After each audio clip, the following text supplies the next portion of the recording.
Hello, everyone. Let's go around the Big Ten here on May 29, 2025. I am Mark Givler, joined by Chip Minnick as always. First of all, Chip, how has your month of May been going? We are back here with another episode. We did have a bit of a layoff, but we recorded one early last week. We got another one coming up here today. Are we feeling like we're getting closer, right? I mean, official visits this weekend are kind of a big thing now around the country, and college camps are like a week off. Getting a little closer, aren't we? Yeah, and I have to say that you asked about how the month of May. It's always nice knowing, even if you don't get everything you want, getting the first 3 weeks of the college football kickoff times for not just Ohio State, but for all the other Big Ten teams, getting an idea in terms of the games that I want to watch or the games I'm going to try and make an effort to watch. Getting that information today it's always welcome. It just means that we're getting closer and closer to the season starting. Yeah. So we've kind of been talking about this for a while now, so we're actually going to get down to it here today. We'll release one of these today on the 29th, and we're going to release another one of these as we record here on the 29th. We're going to release another one of these on the 30th. So we are going to record and kind of break these up a little bit for everyone, but we're going to do our schedule analysis for 2025. We're going to look at each Big Ten team's schedule, and we're going to try and predict their record. We'll see how good we do on that. That's always going to be a challenge when you don't know what injuries are going to happen and everything else that can go on in a football season. But we're going to give kind of our early impressions on what a good record might be for each program, maybe a best case, worst case scenario situation. And maybe even get a little bit bold and, for certain teams, try and pick where they lose, where they win, etc. First up, we will start with Ohio State. We'll start with the national champs. We kind of waited pretty late with them on the spring preview, so we'll kind of start them early on the schedule analysis. And I think there's more stability there, like as far as their roster and everything else. I think there's less changes that can happen there versus maybe some other programs between now and August. But Chip, first of all, this is a challenging schedule, right? I mean, you can kind of pick fun at Grambling and Ohio U, but they start coming out of the gates. They host Texas. They have some really challenging road environments at Washington, at Illinois, at Wisconsin, and then of course up in Ann Arbor at the end of the season. What do you make of this for the defending national champions? I mean, this has some serious potholes on the schedule. I think you hit it right on the head, Mark. I think, just to kind of, I'm not disagreeing with you. I think Ohio State, this is not going to come as a shocker to you or probably to any of our listeners. I am predicting Ohio State to be able to defeat Ohio U, but let's not forget the fact that Ohio U did win the MAC. Now, granted, they're going through some transition of their own with a new coach since Tim Albin left for Charlotte. But getting back to the main premise of Ohio State's season opener, when you're talking about the game against Texas, I mean, for all intents and purposes, that game pretty much went down to the wire last year in the college football playoff. Now, granted, just like Ohio State, Texas has lost a lot of talent, and I realize there's a lot of hype around Arch Manning, and I'm as excited as anybody to see how he plays. But this is probably, and I understand the fans' anger and frustration of the fact that it's a noon kickoff. This is probably as great a test for both teams to start off against each other, because this is going to be, you're not going to have to worry about either team coming into it kind of not necessarily having the focus and the motivation. Both Texas is coming in with revenge on their minds. With Ohio State, the fact that they are the defending national champion, but they know that they're going to get Texas's best effort right out of the gate. I think Ohio State should look at this opportunity as a tremendous motivation to defend their national championship in front of a national television audience on Fox.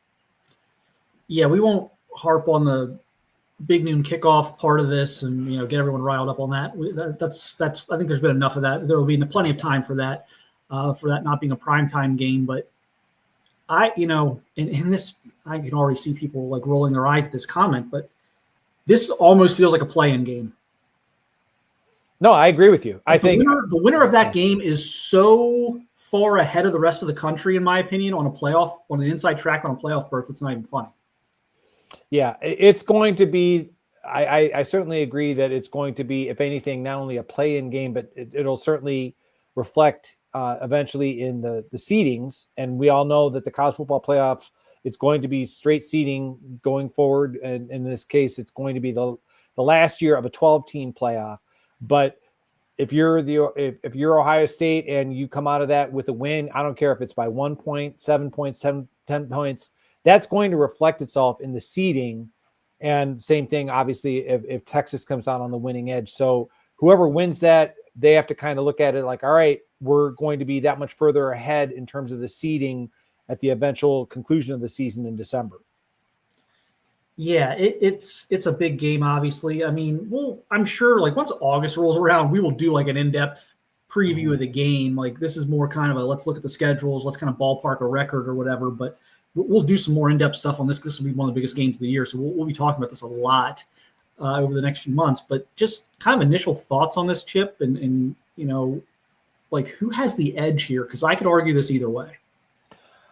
Wow. You know something? I'm going to just give the edge to Texas for the simple fact that one of the biggest concerns I have as an Ohio State fan is at the defensive tackle position. And like you said, I'll have probably a better understanding in terms of once we get into fall camp and you start hearing from the practice reports. This is not meant to belittle or be overly judgmental of the defensive tackles on the Ohio State roster, but the depth and the experience at that crucial position along the defensive line is going to be lacking. So if I'm Texas going into this, I'm thinking that's going to be that I'm going to test that early and often if I'm Texas on offense. And I realized I was just talking about Arch Manning. I think that it's going to be giving him, I think he's going to have full reign of the offense. But I also believe if you're Texas, you're going to try to establish that running game to try and take the pressure off Arch Manning. So that's why my initial thought, I want to emphasize initial thoughts, is that Texas has the edge going into it, even though the game is in Ohio Stadium. Yeah, it's one of those games where I'm probably taking the points, whoever's getting them. I think either team could win. I think Ohio State's like a 3-point favorite right now if you look at those early lines. But what I keep coming back to, I mean, the revenge factor is whatever. Like so many different players, I don't really look into that too much. What I kind of keep going back to is the quarterback position. And I'm a big kind of proponent of Julian Sayans, but he hasn't thrown one meaningful pass in a college football game. And it's not that like Arch Manning's coming into this with like 25 starts under his belt, but he started football games. He's been put into big games in key times. He's had weeks of prepping as the starter to get ready for a game. These are all things Julian Sayin has not done. So I think Ohio State is going to be at a little bit of a disadvantage. Like if this game was played week 10, I wouldn't even really think about this too much because then you're talking about, well, Arch Manning's got 15 starts under his belt and Sayan's got 10 starts. I mean, what's the difference there? But the fact that Sayin has not really thrown a competitive pass in a meaningful situation, I think gives Texas an advantage early in the season. The defensive line stuff is interesting. You make an interesting point about Ohio State's defensive line. I think both teams are going to try to establish the run early, which may go against both head coaches' general philosophy. I think both coaches would love to just let it rip 50 times, but I think both teams are going to try a little bit. With Sayin, it's more of a what do we have here? How's he reacting thing to get the running game going to help maybe take the pressure off of him. With Arch, maybe it's more of a protect him from the crowd, from tough situations with the crowd. You don't want 3rd and 8s, 3rd and 10s. That crowd's going to get going. So I think both teams are going to try and establish the run early. And then with that said, that actually flips me back a little bit toward Ohio State because they've got, while I think Texas has outstanding running backs, I think it's at best for Ohio State, it's a wash at running back and maybe advantage Texas at running back. The offensive line, Texas is replacing a lot of guys on their offensive line. Ohio State's offensive line is supposed to be a strength of this team. It's, to me, the deepest offensive line they've had in a very long time. That pushes me kind of back toward Ohio State. So I can make whatever argument you'd want me to make, I could make for this game. So it'll be interesting to see again but I do think, the quarterback who handles the anxiety the best of this game, again, Arch, the crowd, the road situation, saying the first game jitters, is probably going to win this game. And I think what's going to happen is one of these quarterbacks will probably make a critical mistake in the second half, be it from pressure, from stress, whatever it might be, and that may turn this thing. But I personally can't wait for this game. Will it be 1 versus 2? I don't know. It may be like 1 versus 3 or 2 versus 3 or something like that. But it's going to be a big time game. Oh, absolutely. And another X factor to keep in mind on the Ohio State side is, granted, he's been on the coaching staff for a number of years, but officially this is Brian Hartline kind of, his debut is against Texas as the offensive coordinator. And the speculation is that, all right, Ryan Day has learned that from last year that, all right, handing over the reins was a good thing, and he can focus on the entire team. And the end result was a national championship. My speculation is that Ryan Day is going to be a little bit more hands-on with Brian Hartline, simply because of the relationship that he had with Chip Kelly versus Brian Hartline's relative inexperience. Let's face it. I mean, I know that I'm not disputing what Ryan Day has said about Brian Hartline, that he's ready to do this and he's earned this and all those wonderful platitudes. But I'm kind of curious as it relates to a big game opponent like Texas in the season opener, if Ryan Day is going to be a little bit more involved on the offensive side. And conversely, on the defensive side of the ball, this is the debut of Matt Patricia at the college level. Now, if you're an Ohio State fan that has skepticism about Matt Patricia based on his results in the NFL, I can see why you might have some concern. I'm more on the idea of, all right, is Matt Patricia going to be trying to do too much at the college level compared to what he has experienced? He has no experience coaching at the college. I should say no. He has very limited coaching experience at the college level. It's been 20 some years since the last time he coached at the college level. And if he tries to do too much, kind of like what Greg Schiano sometimes was accused of doing when he was the defensive coordinator years ago. So those are some of the things that also kind of weigh in the back of my mind. Like you said, we'll have more time as it gets closer and closer to kickoff in August, but these are just some of the things that have me just kind of wondering how Ohio State's going to come out against such a highly ranked opponent in Texas. Yeah, like neither of these teams get a scrimmage. Neither of these teams get a warm up against, Akron or, right, Stephen F. Austin or whatever. Like this is going to be like trial by fire. So it's going to be very interesting to see who's got their team ready. I think, again, the winner of that game is almost a virtual lock for the playoff, unless just their roster completely implodes due to injury, a few weeks later. But it seems to me like, again, and I think a lot of people will be talking about the winner of that game having the inside track on like being the favorite for the national championship. I just think that's going to be the narrative coming out of that game. But there's other landmines here for Ohio State. Again, we've kind of talked about like at Washington at the end of September.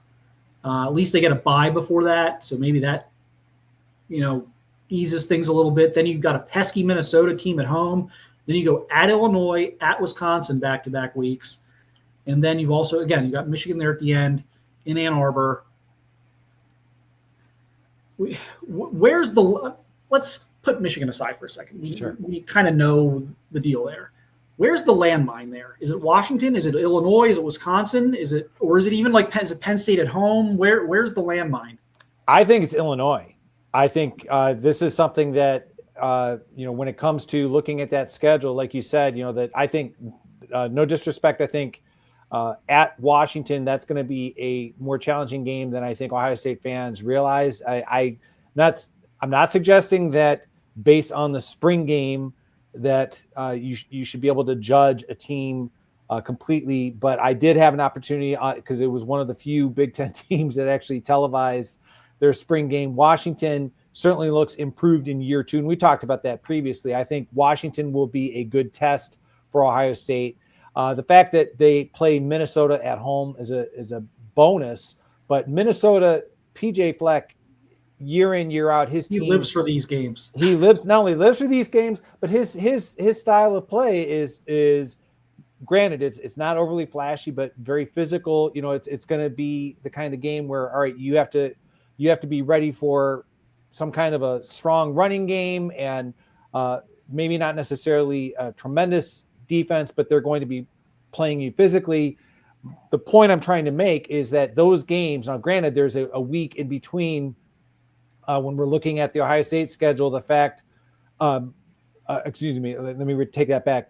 There's actually Ohio State has a bye going into the Washington game, and then they play Minnesota. The fact that then they go on the road to Illinois, the reason why you asked, like, in terms of a landmine, I think the consecutive effort of going on the road to Washington, playing a physical game against Minnesota could possibly take its toll on Ohio State. I think Illinois is going to be a very physical affair. So that would be, I'm not trying to discount, like you said, Michigan is Michigan. Penn State's going to be tough. But I just think that Illinois game is going to be something that Ohio State fans should not overlook. I think Illinois is going to be a real challenge. Yeah, when I look at those 3 games, and let's face it, all the talk about Ohio State's schedule nationally is going to be around the beginning and end of their schedules. It's going to be around the Texas game to kick off the season, and they're going to skip straight to November and talk about home against Penn State and at Michigan in November. That stretch from late September to late October is sneaky, difficult, really sneaky. Those are all losable games with the first year starting quarterback, in my opinion. Certainly. Some more than others. For example, I even with the crazy environment they're going to encounter in Madison, I don't think Wisconsin has the horses to play with them for 60 minutes. But you come back, first of all, Washington, I think they'll be better this year. I think they'll be much better this year. That is scarily one of the best home environments in college football, sneakily one of the best home environments in college football. I think they have a 20-some game home winning streak. They've got some crazy, I don't know if it's non-conference or I have to double check that, but they've got some crazy winning streak at home. And again, it's a nightmare place to go. And that's going to be Julian Sain's first road start. He'll learn something from the Texas game a few weeks before that. But I think that's a landmine, and I think Illinois is a landmine because I think Illinois is both really good. I think Illinois is also catching them at a good point in the schedule. And I also think that, I don't know that Champaign, Illinois is maybe necessarily considered one of the top 10 environments in college football, but on that Saturday, that has a chance to be one of the greatest environments you'll ever see if Illinois takes care of its business leading up to that game. That's going to be the biggest game in program history, or the biggest game in recent program history. That's going to be the biggest game that team has played a program's played in a long time. So there's a lot of landmines there. So with that said, Chip, what's a best case, worst case scenario? Regular season, we won't get into playoff and Big Ten championship stuff. 12-game record, regular season. What's a best case, worst case scenario for you for Ohio State in 2025? Oh, I best case is they run the table, and I realize that that's kind of lofty, but when you look at the talent on hand, even though we just talked about the challenges and difficulties of the Ohio State schedule, it's certainly within their grasp to do it. I would say that would be best case. I would say worst case, I would say the floor for the talent and again, knock on wood, avoiding injuries, any kind of, cataclysmic occurrences freak occurrences that we're not anticipating. I would say the floor for this team would probably be about 3 losses. I would say, that's kind of where I would see it. And that kind of includes the fact that, we're talking about opening up against Texas, going on the road to Illinois, finishing up on the road in Ann Arbor. That's kind of, and I'm not suggesting, by the way, that those are going to be the losses. I'm just saying that just based on the inexperience at the quarterback position, I just think that my concerns about the defensive line going into the season, that's kind of where I'm coming up with at the floor being 3 losses. Yeah, I look at the schedule, and it's not a reflection on what I think about Ohio State. I think it's more of a reflection on what I think about their schedule and what I think about the teams on this particular schedule that they've drawn here with the Big Ten. And I see more losable games on this schedule than I've seen in probably several years. That being said, so I have a thing, and I'll stick to this. And my goodness, I think have I ever been wrong on this? I don't think I have. I don't think I've ever been wrong on this. I've never picked Ohio State to go undefeated for the entire season. Start to finish. So now this is a little different because I'm not counting play. I usually count playoffs and everything in that. Mm-hmm. But I've never, since I've been doing it, so the last 15 years, I always say they're going to lose a game. So I'm putting their ceiling at 11-1. They're going to lose a game. They always do. When do they not? they pretty much always do. There's been a couple 12-0s they put up, but they've never done a 15-0 or anything like that. So at least since obviously the Tressel team did, but that was, my God, I was a senior in high school. So, I'm putting their ceiling at 11-1, and I'll go a step further on that because first-year starting quarterbacks are generally going to lose you a game. They just are. They're going to have 2 or 3 really bad games, and you just hope they're against the right opponents on the right Saturdays that you can overcome it. But normally they're going to get you once. They're just going to have a bad game. CJ Stroud had a very poor game against Oregon at home early in his career. It kind of cost him. It just always happens. So I think that's going to happen at some point. I agree with you on the floor. I think it's 9-3. There's probably 6 games that I could look at and be they could lose that game if they don't do this, this, and this. But realistically, to think they would lose 4 or 5 games, I think is, with that talent, with that coaching staff, is kind of preposterous. So I'm with you on the floor. I think the floor is 9-3. I think the ceiling's 11-1. Now, I will say this before everyone kind of runs on the comments and on the Twitter and says, "Oh, Givler's saying Ohio State's going to go 9-3 and they're going to lose. They could lose 6 games and they're this, that, and the other." I think the ceiling is more likely than the floor. I think now, if you gun to my head, okay, you have to get their exact record, I would probably say 10-2, but I think 11-1 is more likely than 9-3. But we'll see. I think this is a really good team. I think it's a national championship contending team. It's for me a virtual lock at the playoff. I think even if they went 9-3, there's with seeding kind of being straight now, and I know there's still some auto bids and things like that, but I think you're gonna have a hard time keeping a 9-3 Ohio State team out of this thing unless there's just so many 1-loss, 2-loss teams out there. But their schedule, I think, is going to insulate them from a lot of mistakes that they can make. Give them maybe a wider margin for error than usual. But yeah, I think somewhere between 9-3, 11-1 with 11-1 more likely than 9-3 people. I think that is probably the range for me. And then we'll finish up with this because this is the last game of the season. So we'll finish up with it.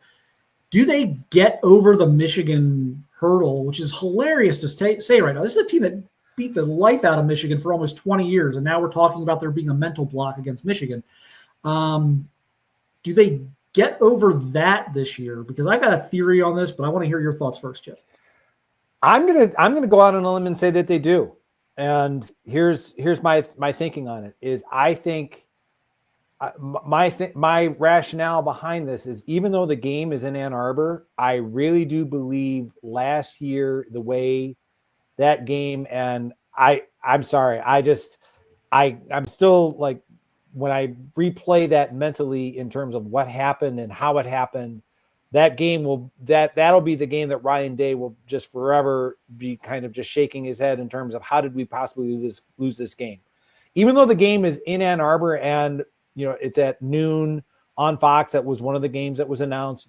Not a big surprise in terms of the kickoff time.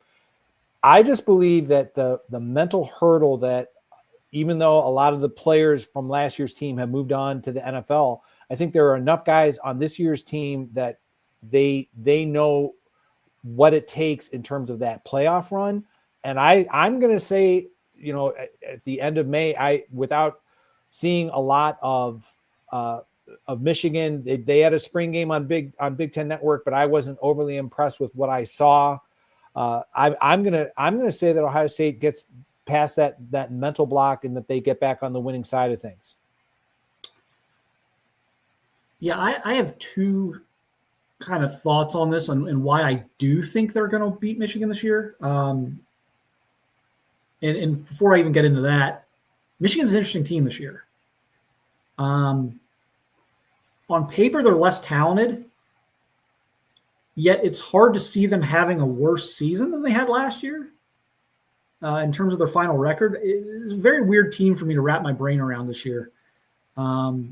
They've lost a lot of guys to the NFL, and I know that they didn't have Will Johnson last year for most of last year. Colston Loveland was in and out of the lineup at times, but on paper they should be less talented this year.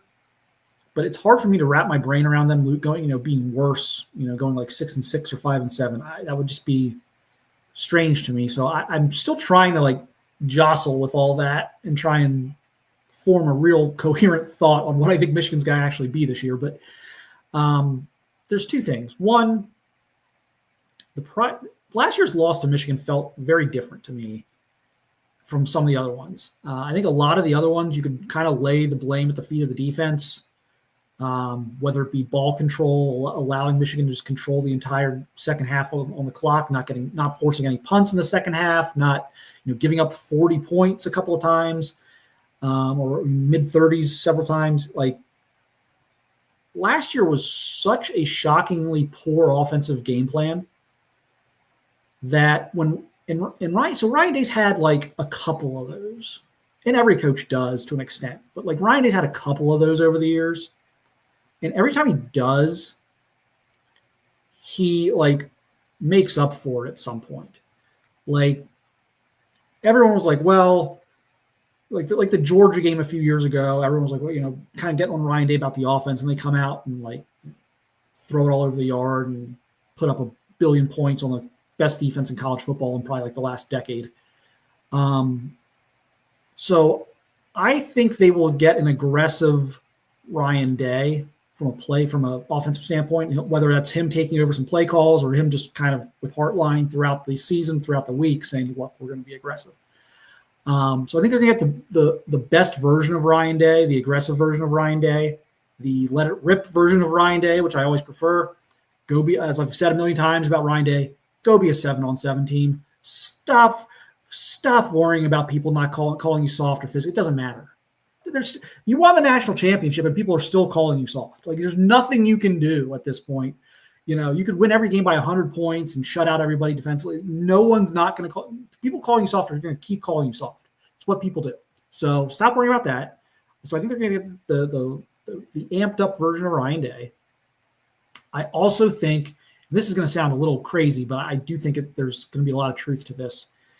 When you look at the veterans on that team, at this point, they've all accomplished everything you can accomplish on a college football field, except for like beating Michigan, winning the Big Ten. I think there's going to be so much energy put into that where it's like, you know what? If we win the national championship, if we go back to back, I mean, that's great, but like, we got to beat Michigan. Like, I feel like last year, like, there was like, this is a national championship team. It was national championship or bust. That was like the mantra in the spring last year was national. It wasn't Michigan or beat Michigan or bust. It was national championship or bust. They went out in the portal. They got Caleb Downs. They got Quinshon Judkins. They got Will Howard. They added that to that great talent they already had. And they said, we have to win a national championship. I don't think that's the mantra. I've been around. It's not the mantra at all this year. Now, they want to repeat. Of course, you want to win every game you play. I'm not saying that. But I think if you took a very quiet, off-the-record poll, anonymous poll in that locker room and said, you can win the national championship again, but you lose to Michigan, or you're a playoff team, you come up short on the repeat, but you beat Michigan, I think people would be shocked how high the beat Michigan thing registers with people in that locker room, in that facility. And so I think they're going to put in – I think it's all about beating Michigan this year. I really do. I think they won their championship. They're kind of playing with some of these guys are playing with some house money at this point now with that. I think this is all about beating Michigan this year. And then the national championship almost becomes secondary. Do you disagree with that? I mean, I could be no. People thinking I'm absolutely insane. I mean, it's very possible, but no, I just think, I mean, again, kind of, showing my age, when I think of last year, how shocking that loss to me, like the closest equivalent that I can give from my personal point of view was the 1996 home loss, like that one was just an inexplicable. How in the hell could you possibly lose to this team? Now, granted, that team had clinched the Big Ten, and then they went out and laid an egg against Michigan in the season, regular season ender for both teams. And this was obviously like pre-Big Ten championship game and pre-playoff era and that kind of thing. I think when it comes to going up to Ann Arbor, this is going to be, in some ways, it's not the same thing as the 310 days, but it feels to me that this team just kind of, like you said, Mark, I think that they have a motivation there to go up to Ann Arbor and kind of right some wrongs, kind of get things back the way that they believe it should be. And I think that the winning the national championship was a hurdle for last year's team, like you said, national championship or bust. And I think they not that they were improperly motivated, but I think the focus this year on beating Michigan is right where it needs to be. And there's just enough healthy mixture of guys that want to get this. They want to get this off the losing end of the spectrum and back to the way that they believe Ohio State should be handling things against Michigan. Yeah, I just think the mentality has changed from national championship or bust. Anything else we do in the meantime is icing on the cake, to beat Michigan or bust. Anything we do outside of beating Michigan is icing on the cake. I just think it's flipped a little bit. That's all. And I think you can see that. But we'll see. Again, we'll do more deep dives into some of these games and things throughout the fall. And, of course, in August, we'll be talking a lot about the Texas game. But I just want to do a quick, again, so we're both on record. 9-3 is the floor for Ohio State this year. I've got 11-1 as the ceiling. You've got 12-0 as the ceiling. So we're on record there. Maybe we'll reevaluate in August and be like, hey, any changes? But that's our first schedule analysis. We got 17 more of these things coming. 17 more. All right, one down, 17 to go. So stick here with us on the YouTube channel, and thanks everyone again for watching and listening. We'll talk to you again soon.